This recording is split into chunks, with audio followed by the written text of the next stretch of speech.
Estamos correndo rapidamente para o fim e ainda temos muita coisa a pensar e integrar em nossa visão do futuro.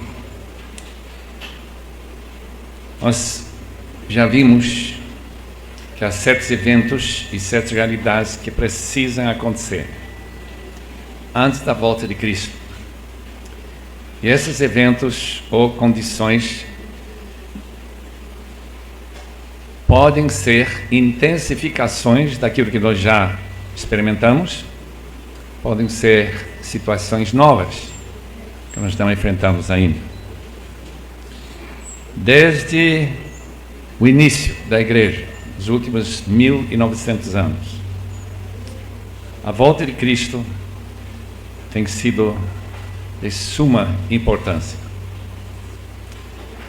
O livro de Apocalipse, que termina com esta maravilhosa esperança, o fato que a igreja primitiva, ao celebrar a ceia, vai apelar, implorar que o Senhor venha, Maranata, Senhor.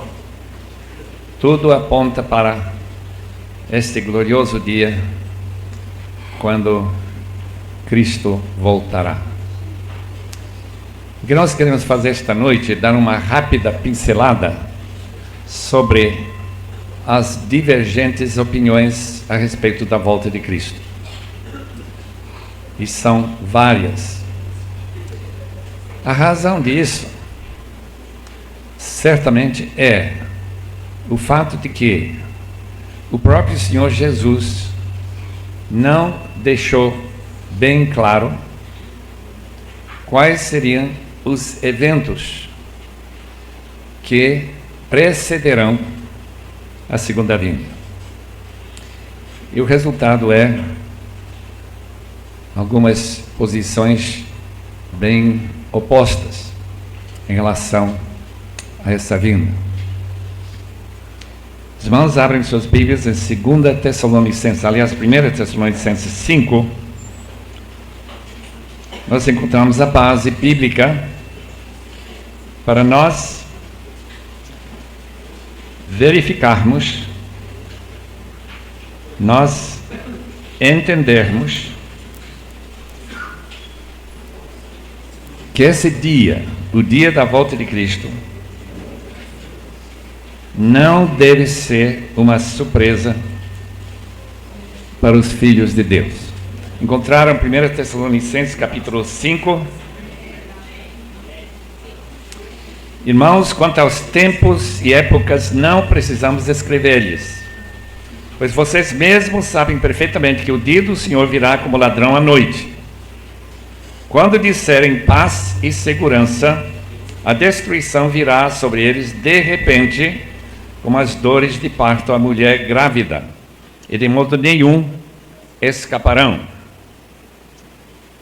Neste mundo, quando tudo parece mais seguro, menos ameaça de guerra nuclear e outros grandes desafios que o mundo está enfrentando, paz e segurança está em ascendência, de repente aparecerá a destruição e de modo nenhum escaparão. Isto é, será tão rápido que não haverá nem tempo para se arrepender e aceitar o Evangelho. Agora, versículo 4. Mas vocês, irmãos, não estão nas trevas para que esse dia os surpreenda como ladrão. Vocês todos são filhos da luz, filhos do dia. Não somos da noite nem das trevas. Portanto, não durmamos como os demais, mas estejamos atentos e sejamos sóbrios. Pois os que dormem, dormem de noite, e os que se embriagam, embriagam-se de noite. Nós, porém, que somos do dia, sejamos sóbrios, vestindo a couraça da fé e do amor, e o capacete da esperança da salvação.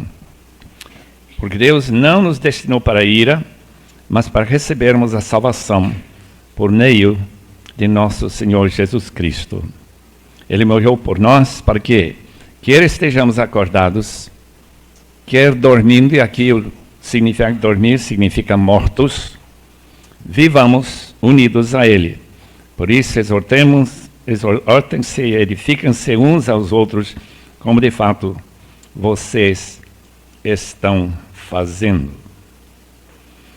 Eu queria, depois dessa leitura, que nós curvemos nossas cabeças e oremos para pedir que Deus nos proteja de falar alguma coisa que não seja de acordo com o próprio ensino do livro sagrado, a Bíblia.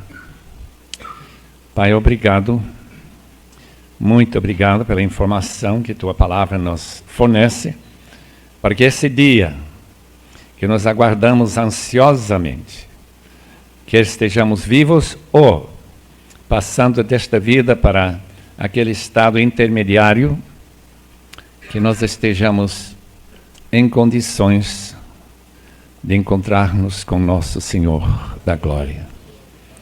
Oh Deus, tanta gente que fica sem pensar nesse futuro, que pode ser iminente, pode ser que vai demorar, mas de qualquer forma está para vir. E nós rogamos que Tua ajuda nesta noite, aos momentos que nós passaremos juntos, olhando para a Tua Palavra, que nós estejamos sendo conduzidos sempre pela vereda da verdade, e não interpretar erradamente o que a Bíblia ensina. Obrigado, Senhor, em nome de Jesus. Amém. Logo depois de encerrar o livro de Apocalipse, aparecem alguns documentos que referem à segunda vinda de Cristo. Nós temos, por exemplo, Didache, do ano 120 depois de Cristo. O livro de Apocalipse datamos normalmente em volta de 95 depois de Cristo. No Didache, nós temos referências a um período de sofrimento que antecederá a volta de Cristo. Este período que nós normalmente identificamos com grande tribulação. A epístola de Barnabé, que também é de 138 depois de Cristo, isto é, uns 40 anos depois do livro de Apocalipse, nós encontramos novamente referências a um reino milenar que será estabelecido por Cristo logo que Ele chegar. Os montanistas, que apareceram mais para a segunda metade do segundo século, eles esperavam a volta de Cristo imediatamente. Claro, todo mundo estava esperando que Cristo voltasse, desde Paulo, em 1 Tessalonicenses 4, nós que estamos vivos, e estes diferentes escritores referem a este evento como algo que eles esperam durante sua vida. E a razão é muito simples. A palavra de Deus fala que Jesus volta brevemente. Se os irmãos querem olhar para um texto, além do livro de Apocalipse, o último capítulo, 22, por exemplo, olhem para Hebreus, capítulo 10, e vemos esta esperança da urgência ou a rápida volta de Cristo. Versículo 36 do capítulo 10. Vocês precisam perseverar, de modo que quando tiverem feito a vontade de Deus, recebam o que Ele prometeu. Pois em breve, muito em breve, aquele que vem virá e não demorará. Mas o meu justo viverá pela fé, e se retroceder, não me agradarei nele. Nós, porém, não somos dos que retrocedem. Nós não somos aqueles que vivem nas trevas. Nós somos do dia. E assim, nós somos aqueles que creem e são salvos. Portanto, a opinião destes diferentes escritores. Didache, após a tribulação, virão os sinais do fim. Depois da perseguição, diz Barnabé, 138, do anticristo. Justino Mártir, 150 depois de Cristo.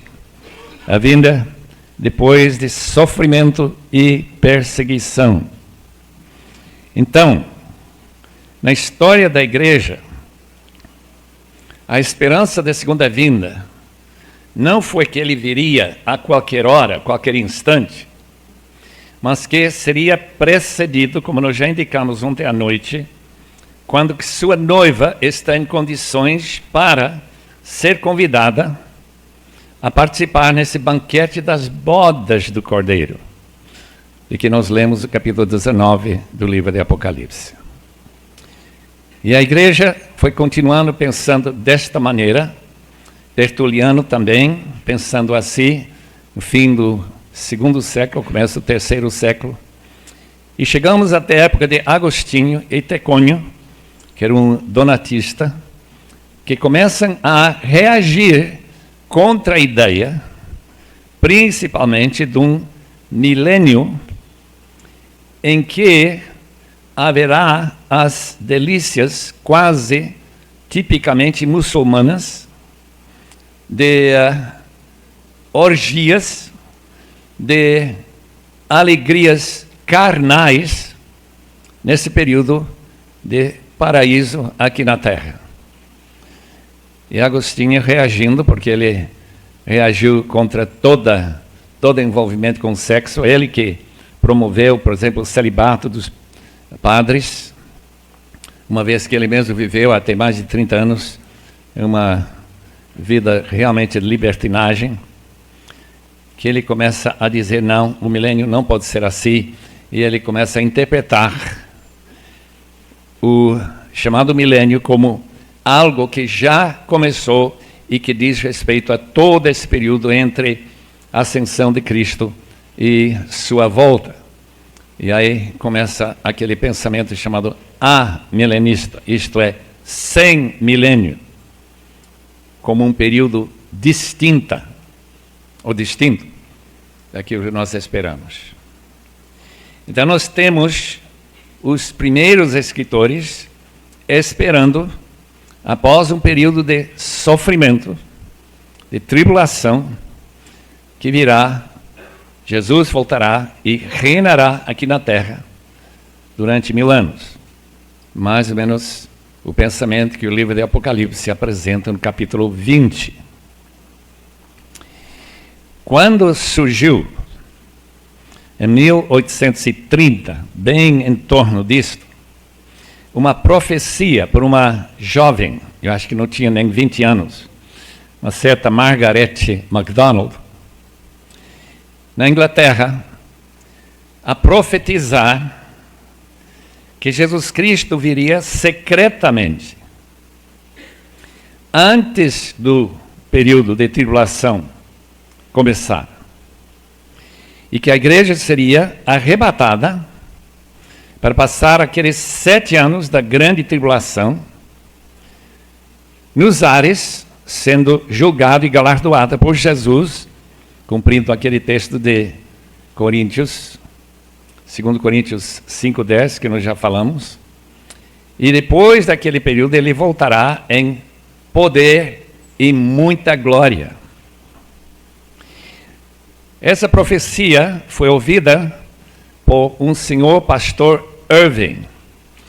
Eu não sei muito sobre ele, mas apenas que ele ficou empolgado com a ideia e começou a pregar isto, que foi também ouvido pelo J.N. Darby, fundador dos Irmãos de Plymouth, e daí começa a se alastrar e o movimento chamado dispensacionalista toma fôlego e cresce rapidamente, especialmente com líderes como D.L. Moody, que adotou esta posição que durante todos aqueles séculos nunca se ouviu falar.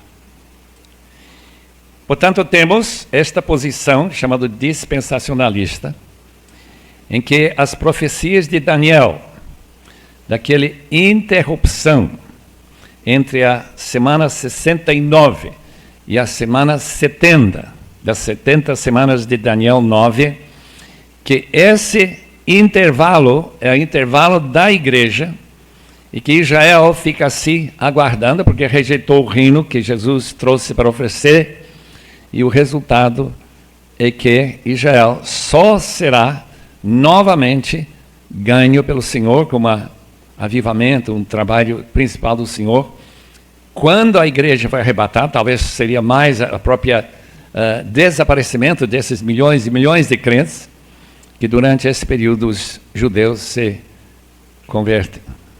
E eles se tornam aqueles que terminam a tarefa que Jesus deu para os seus discípulos, e de fazer discípulos de todas as nações. Esta posição pré-milenista e pré-tribulacionista, porque Jesus vem antes da tribulação, faz com que a igreja, a qualquer hora, a qualquer instante, pode ser elevada, transformada. A ressurreição pode ocorrer quando tocar essa última trombeta. Que interessante esta ideia, que hoje é seguida por milhões e milhões de crentes em todo o mundo. Aqui no Brasil, principais adeptos dessa posição, a Assembleia de Deus, pela influência de homens como Moody e outros que, durante essa trajetória, as escolas bíblicas, que tem na América, muitas escolas bíblicas eram dessa linha, o Seminário de Dallas, e principalmente a Bíblia Scofield. Essa Bíblia foi apresentada com líderes que colocaram suas anotações na rodapé dessa Bíblia para explicar mais ou menos este esquema relacionado com a segunda vinda de Cristo. Portanto, quando chegamos a ver o livro de Mateus, lendo capítulo 24, ou lendo o capítulo 13 de Marcos, ou lendo o capítulo 21 de Lucas, esses três textos em que Jesus apresenta como será esse período do fim, esta ideia de que haverá um período de grande tribulação, e não esqueçam que a palavra grande significa uma tribulação além de qualquer outra que já assolou a igreja em toda a sua existência. Quando isso acontecer, a gente tem ou esta posição que a igreja não estará aqui, e são judeus que vão ser perseguidos, pessoas que vão se converter após a retirada dos crentes, ou que esse esquema não é correto, e que o que vai acontecer, que a igreja vai estar aqui, e que o livro de Apocalipse está falando da igreja, e não está falando apenas de judeus, como judeus. Portanto, tem essa grande linha divisória em termos de visão do futuro e os eventos que ainda vão ocorrer. Quando, portanto, nós olhamos para aquelas posições de homens do passado que estavam interpretando os eventos, e a palavra em hebraico para descrever, chamado Midrash Pesha, isto é, aquilo que está acontecendo em nossos dias, que tem ocorrido para sempre poder identificar aquilo que está acontecendo como sinais da segunda vinda de Cristo. Agora a pergunta é, quando os islâmicos começaram a conquistar terras que eram originalmente cristãs, desde Irã, Turquia, Iraque, aquela região de Afeganistão, norte de África, Síria, Israel, Egito e todo o norte da África, inclusive Espanha e uma parte da França, sul da França, quando no ano 722 as forças muçulmanas foram derrotadas e eles começam a recuar até a Espanha, onde eles ficaram em controle, até os espanhóis começaram a expulsá-los e assim por diante. Essa influência tão grande sobre Portugal, sobre a Espanha, que isso era sinal de o anticristo. Isso estava relacionado com a volta de Cristo. Isso acontece, então, ao passar os anos, a posição de Agostinho, dominando a Igreja Católica, em que não se fala mais da segunda vinda, porque a Igreja e o reino de Deus está sendo implantado aqui na Terra. E temos a posição não somente amilenista, mas surge agora o pós-milenismo. E que seria pós-milenismo? Porque Cristo volta do fim de um período em que a Igreja vai se avançando, evangelizando todo mundo, e finalmente o mundo cristão aguarda e recebe a volta do Senhor Jesus.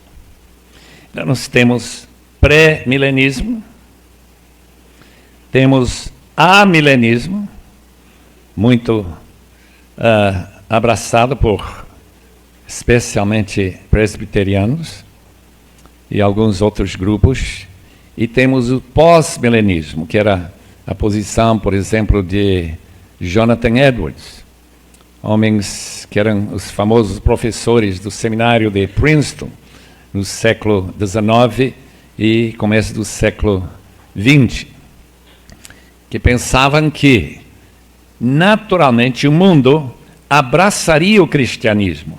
O cristianismo é tão superior a qualquer outra religião que não haveria nenhuma razão para resistir.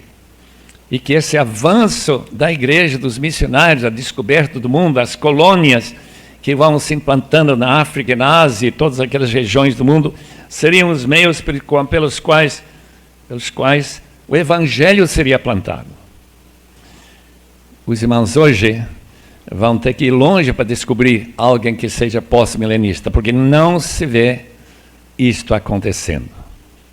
A resistência do islamismo, a resistência do hinduísmo, a resistência do shintoísmo no Japão, a resistência do budismo e confucionismo na China e assim por diante, essas resistências têm bloqueado esse avanço que os pós-milenistas esperavam.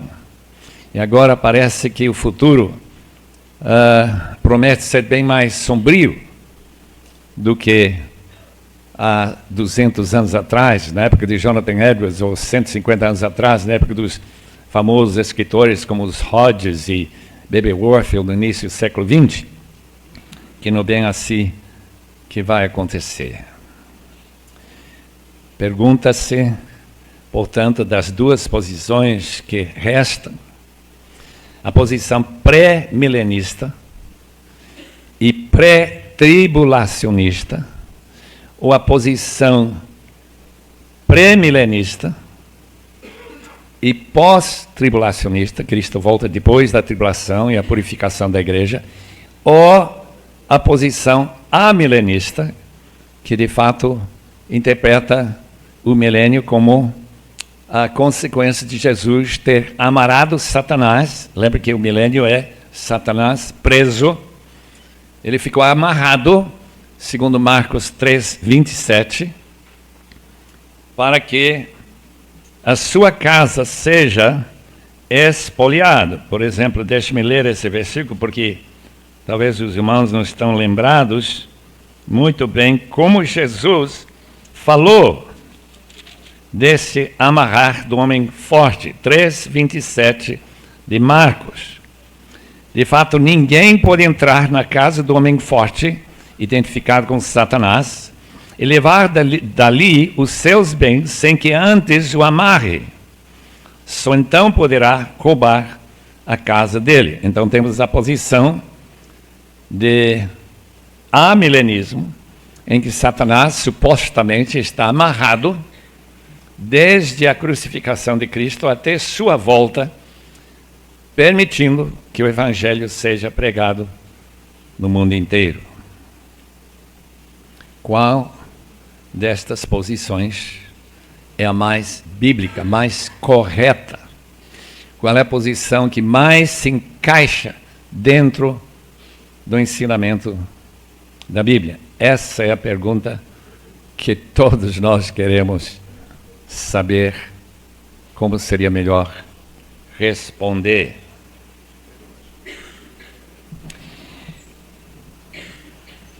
Que vamos dizer quando nós abrimos nossas Bíblias para Mateus 24 novamente e começa a se tratar daquele período de grande tribulação, do aparecimento do anticristo e de muita perseguição da Igreja de Cristo em todo o mundo. Estou com a minha Bíblia aberta, Mateus 24, versículo 15. Assim, quando vocês virem o sacrilégio terrível, do qual falou o profeta Daniel, no lugar santo, quem lê, entenda. Então, os que estiverem na Judeia, fujam para os montes. Quem estiver no telhado de sua casa, não desça para tirar dela coisa alguma. Quando estiver no campo, não volte para pegar seu manto.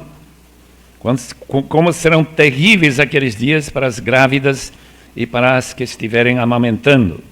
Orem para que a fuga de vocês não aconteça no inverno, nem no sábado, porque haverá então grande tribulação, como nunca houve desde o princípio do mundo. Até agora, nem jamais haverá. Se aqueles dias não fossem abreviados, ninguém sobreviveria. Mas por causa dos eleitos, aqueles dias serão abreviados. Se então alguém lhes disse, vejam que está o Cristo, o Messias, ou ali está ele, não acreditem, pois aparecerão falsos cristos e falsos profetas, que realizarão grandes sinais e maravilhas para, se possível, enganar até os eleitos. Quem são os eleitos? Uma posição diz, esses eleitos são judeus, convertidos. A posição pós-tribulacionista, que são os crentes que são os eleitos. Vejam que eu os avisei antecipadamente. Assim, se alguém lhes disser, ele está lá no deserto, não saiam para encontrá-lo, claro. Ali está ele, dentro da casa, não acreditem. Porque assim como o relâmpago sai do Oriente e se mostra no Ocidente, assim será a vinda do Filho do Homem. Onde houver um cadáver, aí se ajuntarão os abutres. Imediatamente após a tribulação daqueles dias, o sol escurecerá, a lua não dará sua luz, as estrelas cairão do céu, os poderes celestes serão abalados. Então aparecerá no céu o sinal do Filho do Homem. E todas as nações da terra se lamentarão e verão o Filho do Homem vindo nas nuvens do céu com poder e grande glória.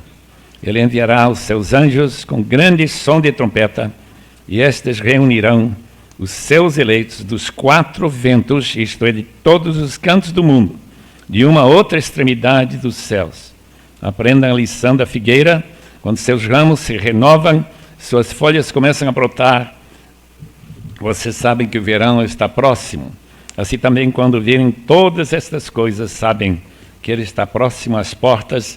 Eles asseguram que não passará esta geração até que todas essas coisas aconteçam.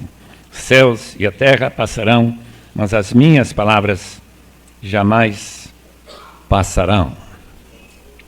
Este quadro que nós acabamos de ler em Mateus 24 deixa bastante claro que tem dois eventos, como já vimos esta manhã, em vista. Uma delas é o sofrimento que os judeus passaram quando Roma atacou e suprimiu, abafou aquela rebelião dos rebeldes e sicari, os judeus, nos anos 66 a 70. Mas, além disto, o texto trata de um futuro em que os eleitos estão em vista, em que haverá uma grande perseguição promovida por esse sacrilégio, ou esse abominável que dessola o templo, ou profana o templo, e que nessa perseguição, quem está em visto é a grande pergunta: é a igreja ou é apenas judeus eleitos salvos quando Jesus vem secretamente, segundo a posição dispensacionalista? Esta é a grande pergunta. O que é interessante, na minha opinião, estou dando minha opinião, é que este texto não fala nada sobre uma vinda de Cristo secreto. Nem aqui, nem em Marcos 13, nem em Lucas 21. O que Lucas 21 diz é bem interessante, e vamos então virar as páginas até capítulo 21 de Lucas, porque ele interpreta as palavras de Jesus, ou cita Jesus, numa explicação bem esclarecedora, começando com o versículo 20. Este texto corresponde a justamente aquele texto em que os judeus, sitiados pelos romanos, começando no ano 66, fechados dentro de Jerusalém, por isso que menciona aqui em versículo 20, quando virem Jerusalém rodeada de exércitos, vocês saberão que a sua devastação está próxima. Isso aconteceu no primeiro século, 66 a 70. Então, os que estiveram na Judeia fujam para os montes. Então, claramente referindo-se ao ataque de Roma para os rebeldes judeus nesse período, no primeiro século, 40 anos após a crucificação. Fujam para os montes, os que estiverem na cidade saiam, os que estiverem no campo não entrem na cidade, pois esses são os dias da vingança em cumprimento de tudo que foi escrito.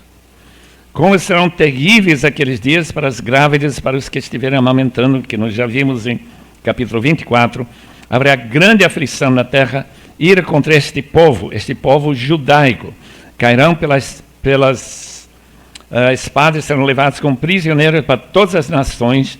Jerusalém será pisada pelos gentios, até que os tempos deles se cumpram. Agora pense comigo um instante. Esse acontecimento, no ano 70, quando os romanos tomaram a cidade, destruíram a cidade, e os judeus foram levados cativos e foram espalhados pelo mundo. E ainda a grande parte dos judeus está espalhado, como foi na época de Hitler, na Europa, estão em Nova York, estão em São Paulo, estão no mundo inteiro. Eu lembro que lá na Bolívia, quando os judeus começaram a chegar na Bolívia, quando eu era criança. Essa descrição dos judeus sendo espalhados e Jerusalém não sendo controlado pelos judeus durante quase 2 milênios, que aconteceu em 1967. Eu visitei Jerusalém a primeira vez em 62. Naquela época, os judeus não controlavam a cidade de Jerusalém. A gente saía de Jerusalém para os arredores e entrava em Israel. Jerusalém era árabe. E uma vez que a gente saiu para aquele portão de Mandelbaum, a gente não podia voltar com o seu passaporte, a não ser que você ganhe um passaporte novo. Porque os países árabes, Jerusalém, por acaso, não permitia que você voltasse uma vez que você entrasse em Israel. Tem essas restrições até o dia de hoje, com alguns países muçulmanos. Em 67, Israel tomou conta de Jerusalém. E se vocês visitam Jerusalém hoje, vocês sabem que é uma cidade judaica. Tem muitos árabes que moram lá, mas quem está em controle são os judeus. Entre a destruição no ano 70 até 1967, Jerusalém não ficou debaixo do controle dos judeus, que eu acho bem significativo. O Novo Testamento não enfatiza a volta dos israelitas para a terra prometida. Mas Jesus mesmo predisse que esse tempo dos gentios controlar Jerusalém terminará em algum tempo no futuro. Esse tempo chegou em 67 do século passado. Agora, o que nós podemos pensar a respeito? Que importância tem esse evento? Se nós lêssemos aquele livro de Hal Lindsey, que saiu 30 anos atrás, mais ou menos, eu não lembro exatamente a data,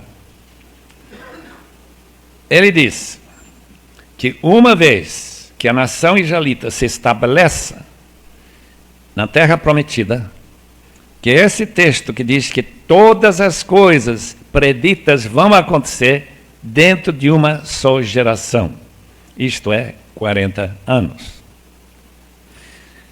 Resultado: esperando Israel, que foi formado como nação em 48, 40 anos dá 88.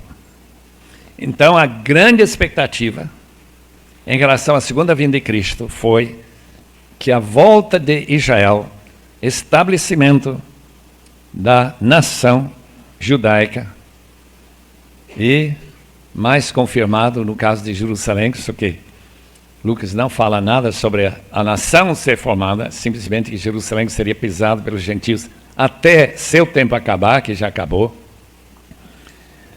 que Jesus Cristo estaria de volta. Não foi a primeira vez que alguém predisse que a própria Bíblia trata de dar-nos uma data em que nós podemos confiantemente esperar que Jesus volte. Não. Tem outros que calcularam há muito tempo. Veja, por exemplo, aquele Joaquim de Fiore, 1260. Ele fez os seus cálculos direitinho para que Jesus volte nessa época, se não nesse mesmo ano. Alsted, 1694, por aí, também faz os seus cálculos. Daí vem o famoso William Miller, 1844, quando ele calcula. E os adventistas saem para esperar Jesus no monte, vestidos especialmente de branco, na esperança de Jesus voltar nessa data que ele calculou, baseado em certas combinações de números ali, como também Daniel.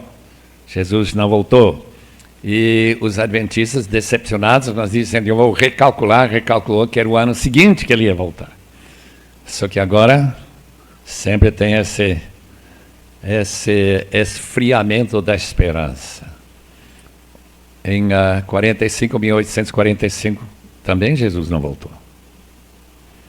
O que nós temos, então, nos adventistas do sétimo dia, temos uma continuação desse grupo de pessoas, é por isso que são chamados adventistas, porque o advento de Cristo quer dizer a vinda de Cristo, que estava marcada nessa data.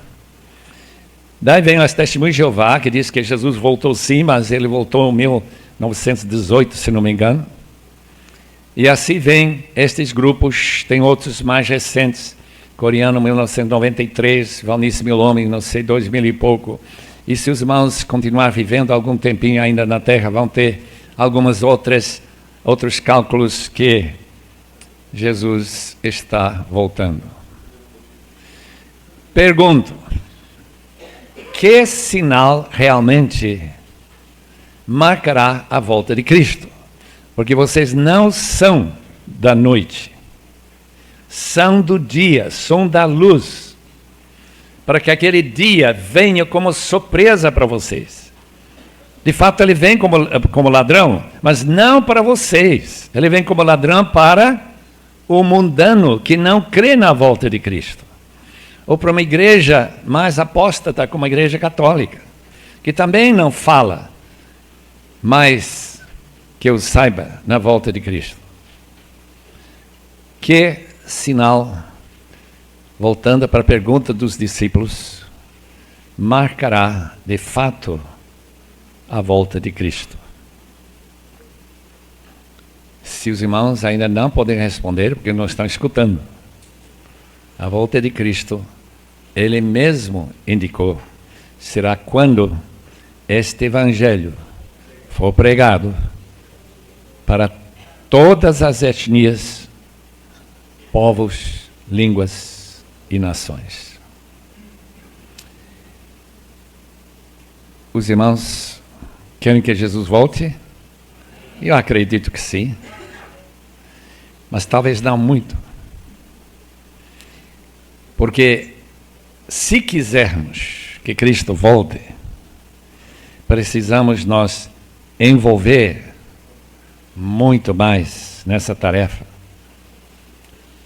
Nós precisamos orar com muito mais insistência e fé para Ele levantar obreiros, servos, trabalhadores para a grande seara de nosso Senhor Jesus.